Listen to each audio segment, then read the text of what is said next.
اوكي، احنا النهارده هنلخص قصه سبايدر مان مايلز موراليس. ولا يستغرب يقول لي ايه ده، هو بالسرعه دي هنزل فيديو كده؟ اقول لك والله العظيم انا دلوقتي بسجل الحته دي اصلا، والفيديو بتاع الفيلم مسجل لسه نازل، عشان مستناه ما شاء الله بقالي شهر حرفيا ما نزلتش اي حاجه، ودي مصيبه. ونشرح دلوقتي قصه سبايدر مان مايلز موراليس. ولو انت ما اتفرجتش على قصه مارفل سبايدر مان اللي هو الفيديو ده، يعني انا لا انصحك ان انت تتفرج عليه نهائيا. زي ما انت سمعت بالظبط، الفيديو ده كان مونتاج كلابي حرفيا. انا كنت منتجه انا على موبايل، ومونتاج فيه اصلا خربان وضايع عليا، انما ما انت هتفهم حرف واحد اصلا موجود في الفيديو ده. وده كان السبب، يعني الصراحه اول سبب انا ما كانش عندي خبره الصراحه قوي ان انا اجي الخص اي قصص، غير ان انا قطعت يعني الموضوع ده من زمان جدا. تاني حاجه انا كنت بمنتج على الموبايل، فلك حرفيا تتخيل منظر التلوث اللي انت كنت هتشوفه جوه الفيديو ده. بس المره دي انا هكون ممنتج يعني على اللاب، والدنيا هتكون زي الفل. بس عشان ما اطولش عليكم، ما تنسوش تعملوا لايك واشتراك، ويلا بينا نبدا.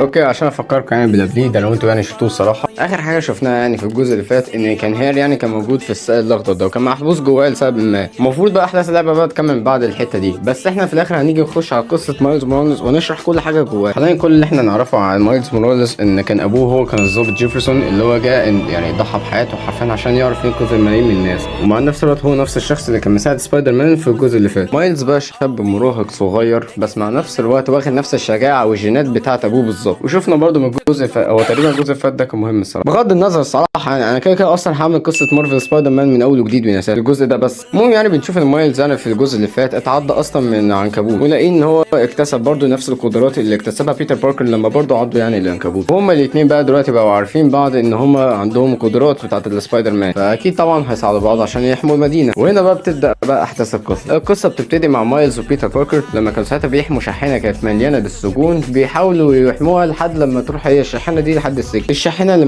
مليانه بالسجون دي المفروض توصل لحد السجن عشان يتسجنوا، ومفروض بقى مهمه سبايدر مان ومايلز موراليس ان هم يحموه. ولكن للاسف هم بيتحرروا بسبب غلطه صغيره من مايلز حرفيا هو عمل. المساجين بقى بيكتشفوا ان في هنا وحش حرفيا معاهم جوه في نفس الزنزانه، واللي هو راينو. ولو ما تعرفش مين راينو، هو نفس الثور الهيجان ده حرفيا. للاسف راينو يعني بيتحرر، وبيتر ومايلز ساعتها بقى بيخشوا معاه في مقاتله بنت لذينه. ولكن للاسف يعني الصراحه بيتر باركر بيجي بيتهزأ حرفيا من راينو، فده ادى ان مايلز موراليس بقى يخش قتال بقى مع راينو، وفعلا بيخش في قتاله. ولكن هنا بتحصل بقى الصدمه الصراحه. نكتشف بقى ان مايلز موراليس عنده قدره خاصه غير اللي كانت عند بيتر من اساسا، واللي هي فينو بانش او فينو بلاس. دي حاجه كده حرفيا بتبقى شحنات كده كهربائيه موجوده عند مايلز موراليس. الشحنات حرفيا الكهربائيه دي بتفشخ اللي قدام الواحد. وعيد تاني بقى التقنيه دي مش موجوده عند بيتر باركر، مايلز بس هو المتميز بيها. المهم يعني بعد لما مايلز موراليس بقى هزق راينو يعني الصراحه، وبعد بقى القتال ده نلاقي ان بيتر باركر بقى بيقعد مع مايلز موراليس وبيقول له ان هو هيسافر هو وميري جي فتره كده صغيره. مش عايزين نسال كتير بقى عشان احنا كلنا فاهمين هم رايحين يعملوا ايه. وبيتر باركر بقى بيقول لمايلز موراليس ان هو هيسيب بقى لوحده في المدينه لان هو قد يعني حمايتها. وقعد يقول فيه خطب شعريه حرفيا بالكامل، بيقول ان هو يقدر يحمي المدينه ويتصدر لاي شر واي معنويات حرفيا علشان يعرف بيتر بس يخلع. المهم يعني من بعد الاحداث دي كلها مايلز موراليس بقى بيتقابل بصاحب عمره اللي اسمه جانجي. المهم يعني جانجي ده بيكون عارف ان مايلز موراليس ده اصلا بيكون سبايدر مان، وبيقول له ان في اقتحام عصابات يعني في مكان ما المفروض ان هو يجي يروح له يعني. وفعلا مايلز موراليس بيروح للمكان ده، ولكن بيلاقي ان في هنا فيديو شغال بتاع شخص اسمه سيمون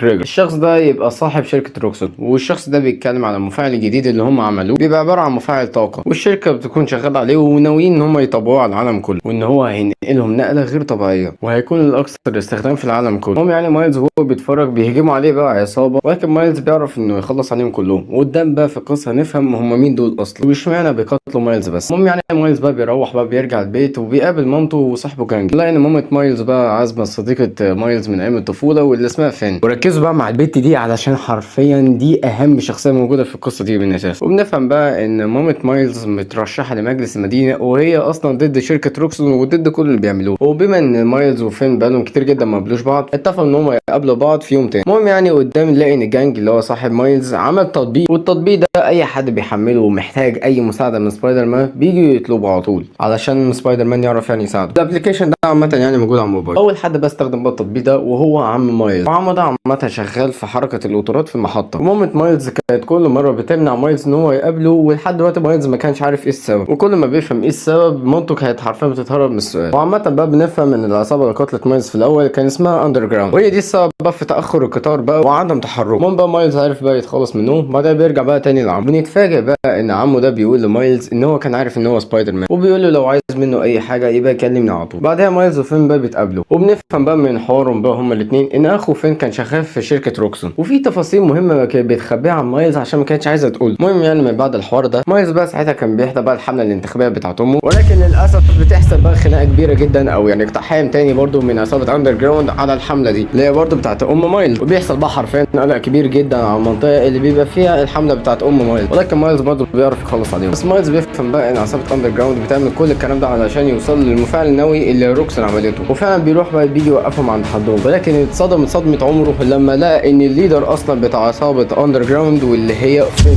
صديقه عمره، وبتقول لمايلز انها بتعمل كل الكلام ده علشان تنتقم لاخوها ريك اللي كان شغال بقى موظف عادي في شركه روكسون. والصدمه بقى الاكبر ان هو اصلا هو اللي كان صاحب فكره المفاعل النووي بتاع روكسون واللي هو نيو فورم، ولكن بقى هو اكتشف ان النيو فورم ده اصلا سام ولو انتشر للعالم كله هيقتل ناس كتيره جدا، عشان كده هو كان عايز يوقف المشروع ده باي ثمن. ولكن الشخص اللي هو ظهر في الاول ده اللي هو اسمه سيمون جريجر صاحب الشركه قرر بقى ساعتها يقتله عشان ما يفتحش بقى السر ده. المهم يعني تعدي فتره بقى من الكلام ده كله نلاقي بقى ان مايلز اتقابل بقى بعمه واللي اسمه بالمناسبه ايرن بكل اختصار هو عباره عن حرامي، والبدله اللي هو لابسها دي هي اللي بتساعده على السرقه لان ليها قدرات خارقه. بيفهموا بقى هما الاثنين ان فين هدفها انها تدمر شركه روكسون وتدمر بقى مقر الشركه بتاعهم بالنيو فور اللي هو مصدر الطاقه اللي الشركه ذات نفسها هي اللي عاملاه، يعني علشان نفهم بقى ونستوعب ان هي كانت عايزه تاخد بقى مفاعل نووي ده علشان تيجي تدمر بيه شركه روكسون عشان تبين للعالم كله الضرر الحقيقي اللي كريكا كان مخبيه. بعد اللي سمع مايلز ده قرر ان هو يجي يروح عند مقر الاندر جراوند عشان يعرف معلومات عنهم، وفعلا بيعرف معلومات كتيره جدا عن العصابه دي، ولكن بقى للاسف فين قفشته وكانت هتخلص عليه. بس مايلز مورالز بقى قلع بقى الماسك بتاعه وورى لها بقى وشه، وفين بقى ساعتها اتصدمت لانها اكتشفت ان سبايدر مان بقى طول الوقت هو كان مايلز مورالز. طبعا يعني بعد لما الاثنين دول عرفوا بعض طبيعي جدا العلاقه ما بينهم تبقى زي الزفت، ولكن مايلز بيحاول على قد ما يقدر يعني انه يخلي العلاقه تبقى احلى يعني ما بينهم ويطر يعني الدنيا. في الوقت بقى اللي هو بيجي يصالحها فيه بيجي يخش عليهم بقى راينو بس ببدله بقى اللي صنعتها بقى شركه روكسون بقى دي، واكيد طبعا يعني البدله دي ليها قدرات جامده جدا معموله ليه يعني عشان يجوا يقتلوا سبايدر مان. وساعتها مايلز بقى وهو بيقتحم شركه روكسون بقى بالخفا يكتشف بقى ساعتها ان عمه ارون اصلا ده شغال جاسوس لشركه روكسون لصالحه، يعني عشان اللي ما فهمش عم مايلز موراليس شغال لشركه روكسون جاسوس مع سبايدر مان، يعني من الاخر كده بياخد المعلومات من مايلز موراليس بيقولها لشركه روكسون. المهم بقى بنعرف بقى مفيد ان كريجر بقى عمل تعديلات شويه بقى على النيو فورم. فهمنا بقى من التعديلات دي ان من الاخر كده لو فين اخدت النيو فورم ده وحاولت بقى تفجر بيه الشركه، مش الشركه بس هي لوحدها اللي هتتفجر، المدينه كلها باكملها هتتفجر. المهم يعني في الوقت ده راينو بقى بيخش على فين ومايلز عشان يجي يقاتلهم تاني مره، بس ساعتها بقى بيعرفوا يهزموه، ولكن فين ساعتها كانت عايزه تخلص بقى من راينو للابد، ولكن مايلز موراليس بقى ساعتها وقفها. عشان اللي مش فاهم ليه يعني بالظبط عامه يعني الابطال عند مارفل مش بيقتلوا اصلا اشرار، ده انتوا لاحظتوا كده هتلاقي ان كل شرير حرفيا اللي بيموت عامه مش هو اللي سبايدر مان اللي قتله من الاساس، ده في كل افلام سبايدر مان وفي كل العابه لازم الشرير يتسجن يا اما يموت بقى من حد تاني ما اعرفش ليه. المهم يعني من بعد لما مايلز بقى وقف فين جت فين بقى اتعصبت عليه وجت هزقته حرفيا، لا انا ما بهزرش فعلا ادت له علقه موت سابته حرفيا مغمى عليه بعدها مشيت هي. بس قبل ما مايلز بقى يغمى عليه قدر بقى يكلم صاحبه جانجي علشان يجي يوديه البيت، وساعتها بقى لما بيرجع بيته هنا بقى البوز مامته اصلا بتكون ساعتها موجوده في البيت وبتكتشف بقى ان طول الوقت سبايدر مان هو ابنها. بعدها بقى بفتره كده صغيره نلاقي ان مايلز موراليس اتحسن وهدفه بقى دلوقتي ان هو يوقف فين بقى عند حدها علشان هي فعلا هتودي المدينه دي كلها في 60 ده. هو بقى رايح يواجهها، عمو اورن بقى بيجي يوقفه وبيمنع مايلز انه يوصل لفين. نفهم بقى من عمو بقى ان طول الوقت اصلا هو كان عايز يطلع مايلز بره الليله دي كلها وعايز يسيب اندر جراوند وروكسون يجوا يخبطوا في بعض ومايلز يكون بره الموضوع ده كله لانه خايف برضه ان بسبب البطوله والشجاعه دي يحصل برضه ابوه زي الجزء اللي فات. بس مايلز كان بيقول لعمو ان هو مش هيقدر يسيب خالص ان العالم يجي يتدمر قدامه وهو يقف ساكت كده، وبيفهم برضه عمو انه ما يقدرش يسيب الناس تموت بما ان هو يقدر ينقذهم، وساعتها بقى بيهرب منه ويسيب عمه. هم يعني بعد الحوار اللي حصل ما بين مايلز وعمه ده عم مايلز بقى الصراحه راجع نفسه كويس جدا وفهم ان هو كان غلطان اصلا طول الوقت، عشان كده قرر بقى ان هو يجي يساعد مايلز ويجي يفضي المدينه اللي هيتخانقوا فيها ما بين اندر جراوند وروكسون ويمشي فيها كل الناس عشان محدش يتاسف في خناقه ما بين اندر جراوند وروكسون. والمشكله الثانيه اصلا يعني فين لو نجحت انها تيجي تدمر النيو فورم يعني مع شركه روكسون، المشكله بقى المدينه هتيجي تتدمر معاهم برضه فالناس اللي فيها ممكن يموتوا. المهم يعني مايلز وفين بقى بيخشوا قتال قوي جدا الصراحه وبالعافيه مايلز عرف ينتصر عليها، بس مورفين بقى وهي بتقع مايلز كان بيحاول ينقذها. المهم يعني من بعد الحوار ده كله فهمت بقى فين المصيبه الكبيره اللي هي عملتها انها تدمر المدينه كلها بسبب انتقام اخوها بس، وبما وبما ان احنا عارفين ان مايلز موراليس قوته بقى انه بيطلع كهرباء كده من جسمه، فهو بيقدر يمتص الطاقه الموجوده في المفاعل النووي لجسمه. ففعلا مايلز موراليس بيجري على مفاعل نووي وبيحاول ان هو بيمتص الطاقه، ولكن حرفيا يعني يعني الطاقه نوويه اكيد طبعا مايلز هيتفشخ بسببها، لكن وهو برضه بيمتص الطاقه بيجي يستوعب حرفيا ان هو مش هيقدر يمتص الطاقه دي كلها، لان كيجا حتى كمان لو عرف يمتصها فتطلع من اساسا من جسمه وتيجي تفجر المدينه كلها. ففين بقى بعد لما فاقت بقى وعقلت كده قررت ان هي تيجي تضحي بنفسها، فشالت بقى مايلز موراليس لفوق السماء بعيد يعني عن المدينه يعني بالكامل، عشان الطاقه دي لما تيجي تنفجر فوق في السماء بس وما يحصلش اي حاجه للمدينه. وفعلا الانفجار بيحصل في السماء، وفين